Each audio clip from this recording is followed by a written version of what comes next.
Shalom! Você está em mais um episódio do podcast Exegese e Exposição. Exegese on demand para você. Aqui é o Davidson Pignon, sou mestre em Ciências da Religião, pastor congregacional, professor de exegese bíblica no seminário e também publisher editorial. Para mim é um grande prazer ter você acompanhando os episódios que lanço todas as semanas neste programa. E aproveitando que você gosta de estudar a Bíblia com bastante profundidade, siga-me nas redes sociais e também conheça todo o material gratuito que eu tenho apresentado para o seu próprio estudo e aprimoramento bíblico. Dê uma olhadinha também nos links abaixo em 2 cursos especiais. O primeiro deles, Introdução à Exegese Bíblica, e o mais recente, A Trindade Revelada nas Escrituras Hebraicas. E no episódio de hoje você poderá acompanhar uma mensagem muito especial que trará grande enlevo espiritual para a sua vida. Muito bem, vamos estar abrindo a palavra de Deus no texto do profeta Jeremias. Livro do profeta Jeremias, capítulo 33, versículo 3. Livro do profeta Jeremias, capítulo 33, versículo 3. É o texto que nós conhecemos bem. Jeremias 33, versículo 3 diz o seguinte: clama a mim, e responder-te-ei, e anunciar-te-ei coisas grandes e firmes que não sabes. Novamente, clama a mim, e responder-te-ei, e anunciar-te-ei coisas grandes e firmes que não sabes. Nós vamos meditar nessa noite sobre o tema Intimidade com Deus gera grandes coisas. De fato, muitas vezes nós temos percebido em nossa própria vida uma vida espiritual um pouco morna. Uma vida espiritual que precisa alcançar uma ardência interior maior. Algo que nos desperte para que estejamos enxergando o agir de Deus, mesmo em pequenos detalhes da nossa vida. Como hoje de manhã o pastor Hidauro estava dando aula sobre o Êxodo e mostrando para nós os grandes feitos do que o Senhor fez com o povo de Israel no passado. E então ficamos esperando grandes ações divinas também em nossa vida. E às vezes nos escapa um momento mais simples, mais singelo, e que ainda assim é o momento do agir de Deus. Então ficamos achando que, olha, Deus fala com outros, mas não fala comigo. Olha, Deus age com outros, mas não age comigo. Nessa noite, nós vamos aprender que quando temos intimidade com Deus, Deus fala conosco. E Deus age conosco fazendo, sim, grandes coisas.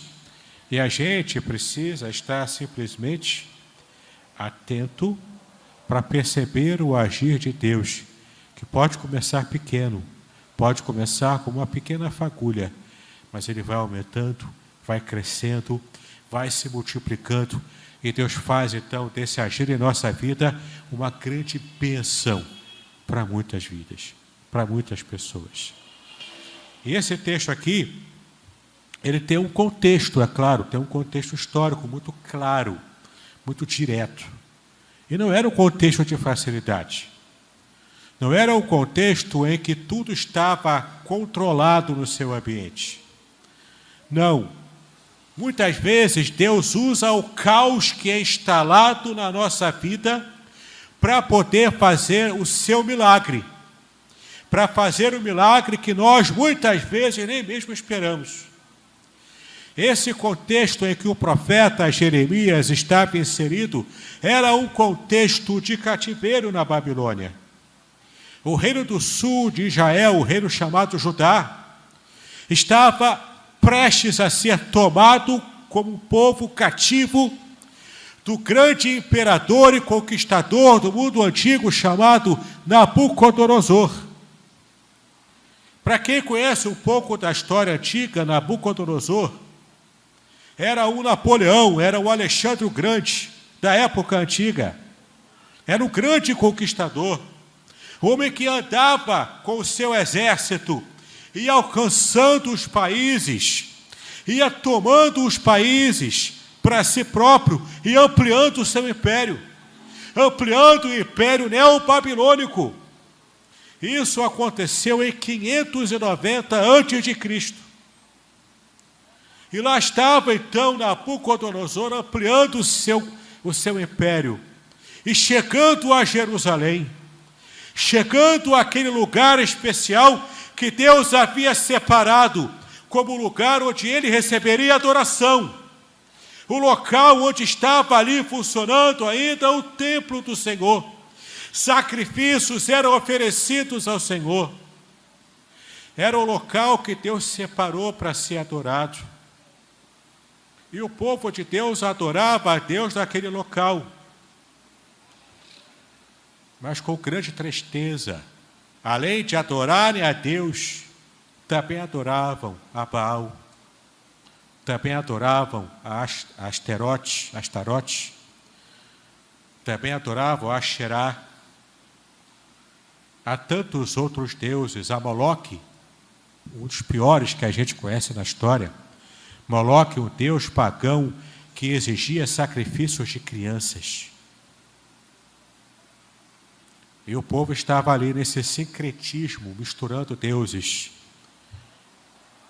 com aquele pensamento que até é um pensamento próprio do nosso país, aqui no Brasil, que devemos servir a Deus e ao diabo, quem sabe a gente é abençoado pelos dois.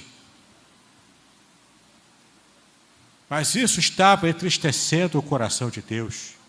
Isto estava fazendo acender a ira de Deus contra o seu próprio povo. Então Deus disse: basta. Com tanta impiedade crescendo no meio do arraial do povo de Deus, o Senhor disse: basta. Já não aguento mais ouvir as melodias das liras dessa gente que acha que me adora, mas não consegue me servir com inteireza de coração. Está com o coração dobre, está com o coração dúbio, dividido. Acha que consegue me agradar e agradar a outros deuses que nem sequer existem. Já cansei disso, estou farto disso. Estou farto desse culto vazio, desse culto completamente distante de mim. Estou cansado disso. E então, Deus observa Nabucodonosor, o homem ímpio, o homem que adorava a falsos deuses, o homem violento. E na sua sabedoria, Deus determina, em sua imensa sabedoria, em sua imensa soberania sobre todo o universo e sobre a terra, Deus que move reinos, Ele determina na eternidade: vou usar Nabucodonosor. A Bíblia chega a chamar Nabucodonosor de meu ungido, ungido do Senhor. Não pode. Homem pagão, homem bruto, homem que não tinha nenhuma empatia pelas pessoas de outras nações, o homem que só conseguia enxergar dinheiro, prosperidade, só conseguia enxergar riqueza, domínio, pisando sobre outros povos. Mas Deus escolhe aquele homem pagão como aquele que Ele separou para estar colocando o seu povo escolhido nos eixos, na linha.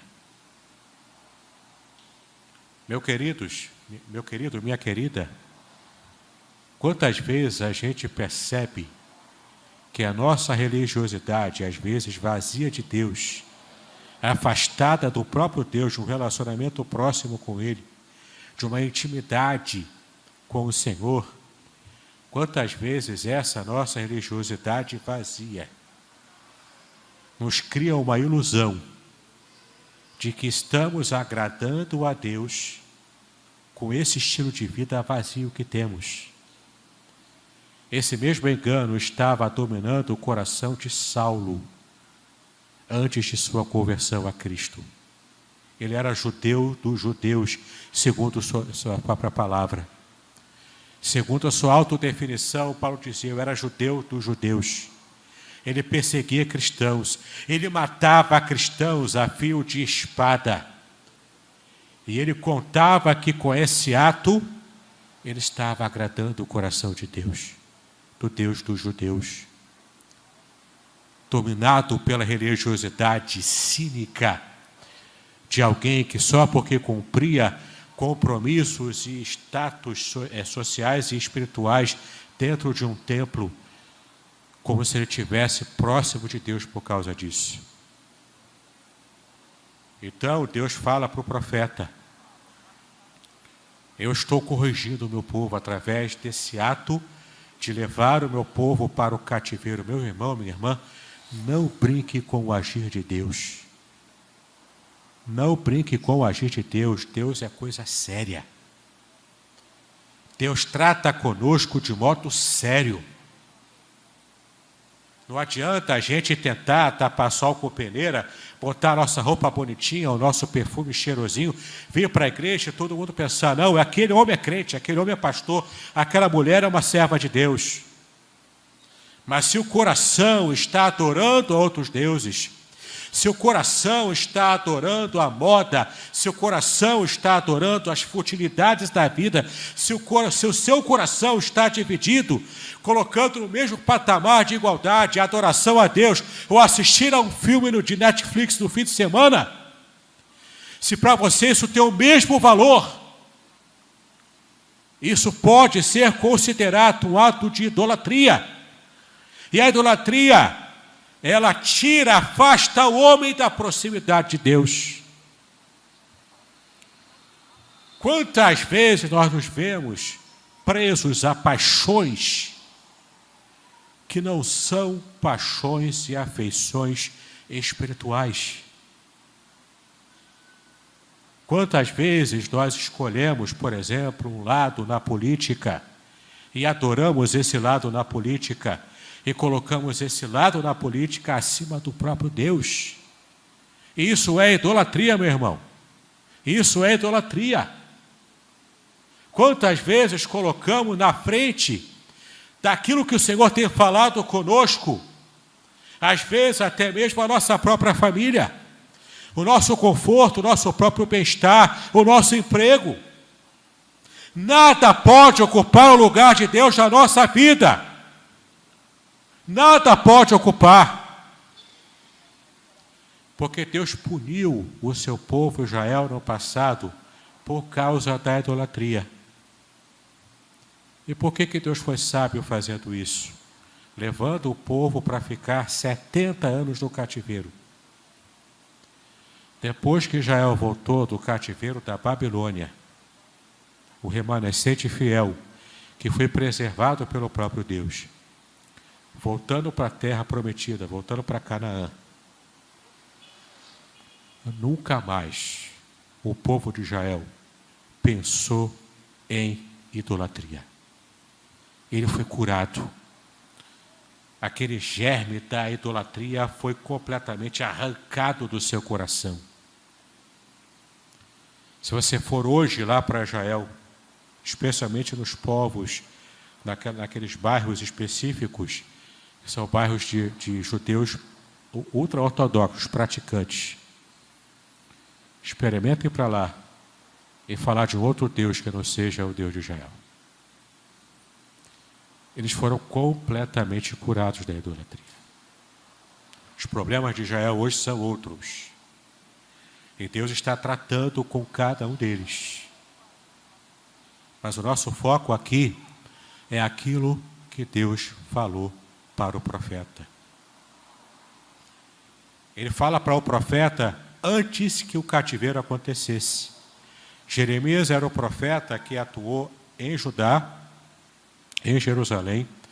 Estava no limiar entre a chegada dos exércitos da Babilônia e ele falava para o rei Zedequias, no seu primeiro ano de reinado. Ele falou para o rei: apresse-se, se arrependa, coloca o povo para orar no pó. Por quê? Porque Babilônia está chegando e Israel será tomado pela Babilônia. O rei Zedequias não gostou de ouvir essa palavra. Sabe por quê? Porque havia falsos profetas antes de Jeremias falando o oposto. Falando o que Zedequias, o rei Zedequias, queria ouvir. Os falsos profetas profetizavam falsamente, dizendo: fica tranquilo, o cativeiro vai acontecer, mas é por pouco tempo. Deus vai abençoar a gente vai ficar 1 aninho só, 2 aninhos e pronto. A gente sai com a cabeça erguida, a gente sai firme. Jeremias era o único que foi levantado de fato por Deus e com coragem bradava como João Batista bradou sozinho no deserto, clamando no deserto. E Jeremias diz, clamando para aquele povo com o coração duro, o coração que preferia ouvir uma mentira adocicada, uma mentira aveludada, bonita, trabalhada, com uma fitinha vermelha, do que ouvir a verdade nua e crua. Mas era a verdade. A verdade é que o cativeiro não seria rápido, não seria fácil, não seria leve. Mas a verdade é que ele duraria 70 anos. E só depois desse tempo a cura seria completa na vida nacional de Israel. Hoje, muitas vezes, queremos ouvir os falsos mestres, os falsos profetas, que falam mentiras doces aos nossos ouvidos. E se estamos em uma igreja, muitas vezes até gritamos aleluia, glória a Deus, para uma falsa profecia. Jeremias recebeu uma palavra de Deus que trouxe esperança ao seu coração. Ele era um homem fustigado pela realidade. Zedequias ficou tão irritado com Jeremias, o profeta, que ele prende aquele homem numa cisterna. Fica lá jogado na cisterna, passando sede, passando fome, muito mal acostumado ali, muito mal colocado. Só depois de um tempo é que ele consegue sair daquela cisterna, foi liberto. E apesar de Jeremias não ter ido ao cativeiro, como outros profetas foram, Daniel havia ido ao cativeiro, Jeremias não chegou a ir ao cativeiro, mas o tempo todo ele estava sentindo no seu coração as dores do tempo destruído, da nação completamente jogada ao relento. Mas era Deus tratando Israel através desse cativeiro na Babilônia. O que acontece então nessa instabilidade política que Zedequias, o rei, acaba criando, porque ele se rebela contra Nabucodonosor. E Zedequias tenta afrontar Nabucodonosor de frente, com um exército pequeno, com um exército menor. Mas ele achava que podia fazer frente ao grande exército do imperador Nabucodonosor. Muito pior do que essa visão rasteira é uma completa cegueira espiritual, porque Deus já havia determinado a tomada de Jerusalém pelo exército neobabilônico. Mas aí acontece algo interessante. Quando Zedequias estava preso no cativeiro, Deus fala com ele essa palavra que nós lemos aqui no começo. Eu quero destrinchar essa palavra em 3 partes apenas. Primeiro ele diz, invoca-me e responder-te-ei. Durante todo o tempo, Jeremias achava que estava clamando à toa, que estava trabalhando sozinho. Seu coração estava amedrontado, a ponto deles, inclusive, escrever um outro livro chamado As Lamentações de Jeremias. Chorando, clamando. Era um estilo literário antigo, mas Jeremias, nesse livro, estava se derramando na presença de Deus. Ele estava sozinho. Ou pelo menos ele achava que estava sozinho. Então Deus chega para ele, no momento mais escuro da sua vida, da sua experiência e também da sua alma. Naquela escuridão de alma, Deus acende a luz. Ele fala para aquele profeta, ele fala para aquele homem que tanto amava. Ele diz: ei, Jeremias, clame a mim e eu responder-te. Em outras palavras, se você clamar, e ninguém clama em silêncio, ninguém clama comportadinho, bonitinho, em silêncio. O clamor, ele é feito audivelmente. Ele é feito para que todos vejam que eu estou clamando a Deus. Quando clamamos ao Senhor, Ele diz que Ele está respondendo. Por quê? Porque Ele está perto. Ele está junto com o profeta. O profeta, naquela cisterna escura e gelada, mal cheirosa, ele não estava sozinho. Deus estava ali com ele e Deus é suficiente. Deus é mais do que o suficiente. Se você se sente no fundo do poço, numa caverna escura, num ambiente completamente inóspito, insalubre, Deus está dizendo para você: não tema, se você me clamar, eu vou te responder. Clama a mim na hora da angústia, eu responder-te-ei. Uma mulher muito corajosa, uma cristã, chamada Corrie ten Boom. Ela escreveu um livro, também virou filme na década de 80, chamado Refúgio Secreto. A experiência dessa mulher foi incrível, porque ela sobreviveu ao campo de concentração de Auschwitz. Ela, juntamente com a sua irmã, foi jogada naquele campo. A sua irmã faleceu naquele campo. Simplesmente porque a família ten Boom quis ajudar alguns judeus na época da Alemanha nazista.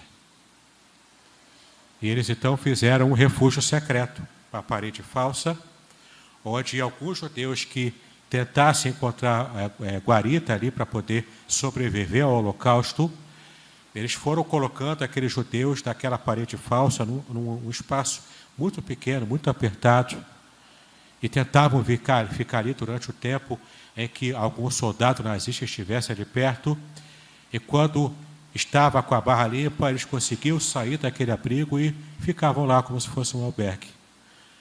Numa loja, uma relojoaria do pai de Corrie ten Boom.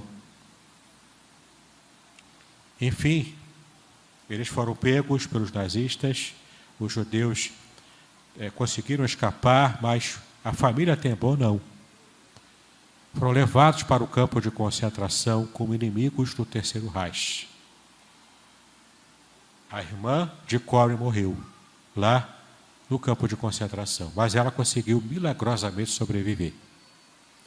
E tem uma frase que ela coloca no livro que eu não vou esquecer nunca mais. A frase que Corrie ten Boom colocou no livro é a seguinte: não existe abismo mais profundo que Deus não possa tirar você de lá. Não existe. E essa frase foi dita por alguém que sobreviveu ao campo de concentração nazista. Uma cristã que apenas queria salvar vidas naquele período tenebroso na história da humanidade. clame a mim e responder-te-ei. Clame a mim na hora mais escura da sua vida, porque eu estou perto para te responder. É o Deus presente que dá direcionamento à vida do profeta Jeremias. No capítulo 32 de Jeremias tem um detalhe interessantíssimo ali. No capítulo 32, se você for ler com calma, você vai ver que Deus fala para Jeremias o seguinte: eu quero que você compre um terreno do seu primo Anamel. Esse terreno fica no lugar chamado Anatote, em Judá, em Israel. Você vai comprar esse terreno. A cabeça do profeta deu um nó. Mas como assim? Nabucodonosor está chegando, vai tomar tudo. Por que eu vou comprar um terreno com uma escritura e enterrar essa escritura comprovando que eu sou o dono dele, se há pouco tempo Nabucodonosor vai pegar tudo e Israel vai ser desolado? Por que o Senhor está me mandando gastar as minhas economias, que eu posso de repente tentar guardar para tentar comprar alguma coisa que vai me dar um pouco de facilidade durante esse período de completa desolação de Israel? Por que o Senhor está me mandando comprar um terreno num lugar que será desolado? Por que isso? As dúvidas provavelmente estavam fervilhando, borbulhando na mente e no coração do profeta. Mas ele responde com obediência e humildade. Mesmo ainda preso no pátio de Zedequias, o profeta manda chamar o seu primo, negocia, consegue resgatar o que ele tinha guardado em termos de suas economias, compra o terreno, pega as escrituras e enterra e guarda. Você sabe por que Deus mandou ele fazer isso? Deus já sabia que depois de 70 anos, Israel voltaria para Canaã, reconstruiria Canaã. E então Jeremias poderia, ou ele ou alguém da família dele, depois desse tempo todo, poderia resgatar a escritura. Isso mostrando que Deus estava realmente intencionando salvar Israel daquela crise tremenda, mas que por mais que durasse muito tempo, é uma crise também temporária. Quantas vezes, meus queridos, Deus tem falado com a gente, e com nossa mente ainda pequena, ainda acostumada às coisas da terra, ainda presas à nossa realidade, a gente acha uma coisa absurda. Mas Deus tem falado com a gente. Tem mandado, por exemplo, a gente pregar o Evangelho para pessoas que, ao longo de toda a sua vida, zombaram, reclamaram quando o culto acontece perto do seu lar, da sua casa, reclamando do barulho. Mas, de repente, Deus fala, olha, vai lá e fala para ele. Você se pergunta, mas por quê? Ele negou, ele zombou a vida toda. Essa minha palavra agora não vai fazer diferença. De repente, essa última gota de fé, de pregação do Evangelho, que Deus vai usar para quebrar de vez um coração de pedra. E essa última gota, que é a sua última pregação, pode transformar a vida de uma pessoa. Às vezes a gente, com a nossa racionalidade, acha que Deus está pedindo algo absurdo. Mas devemos fazer como profeta. Nosso coração humilde, completamente resignado à vontade de Deus. E então, quando obedecemos, Deus usa-nos e fala através de nós. Então, clama a mim, e eu responder-te-ei, porque eu estou perto para te responder. E não vou apenas te responder de modo que você, às vezes, até possa não entender o que eu estou falando. Mas clama a mim e responder-te-ei. E agora vem a segunda parte. Anunciar-te-ei coisas grandes e firmes que não sabes. Qual vai ser essa resposta? vai ser algo tremendamente grande, que a gente nem tem dimensão do que virá.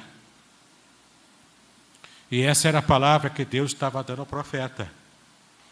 Se você for ler todo o capítulo 33, você vai ver a palavra de restauração.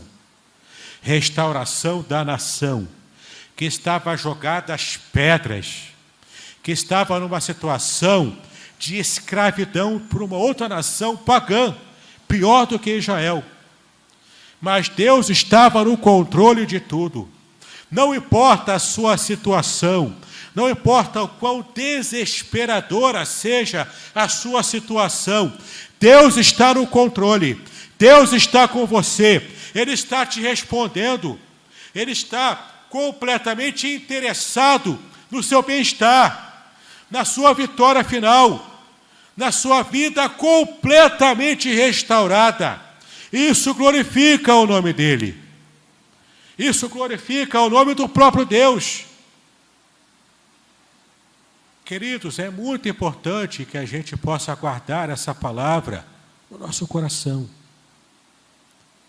Quando invocamos a Deus, Ele está próximo da gente, para nos abençoar, para nos anunciar coisas grandes e segredos especiais que nós sequer podemos fazer ideia.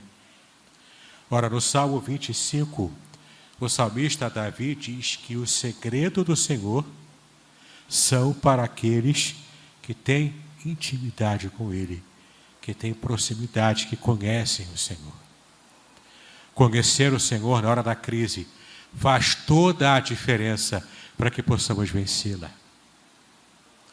E na maior escuridão da nossa alma, quando a depressão mais nos aperta, clamemos ao Senhor. Ele está perto de cada um de nós. Por fim, eu quero terminar, meus queridos, com a terceira parte desse versículo, quando Jeremias recebe de Deus essa palavra do Senhor. Ele então diz que há completa restauração para aqueles que estão entregues à presença de Deus. E essa profecia já aconteceu. Vamos observar aqui no capítulo 31 de Jeremias, no versículo 31. Jeremias, capítulo 31, versículo 31 a 34.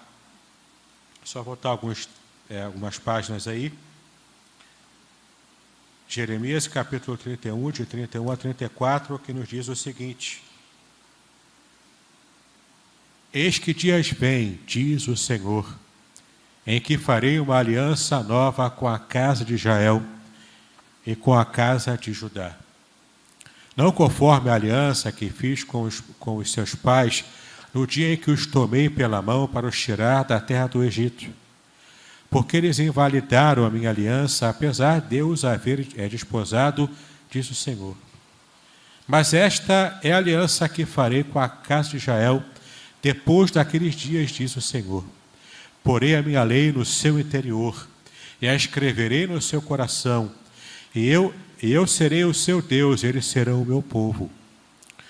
E não ensinará mais cada um a seu próximo, nem a cada um a seu irmão, dizendo: conhecei ao Senhor, porque todos me conhecerão, desde o menor até o maior deles, diz o Senhor, porque lhes perdoarei a sua maldade, e nunca mais me lembrarei dos seus pecados.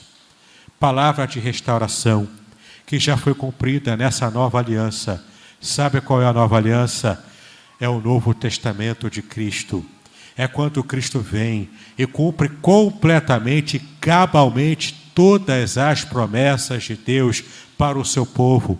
Promessa de restauração, promessa de salvação. E não apenas para alcançar Israel como nação, mas para alcançar o mundo inteiro.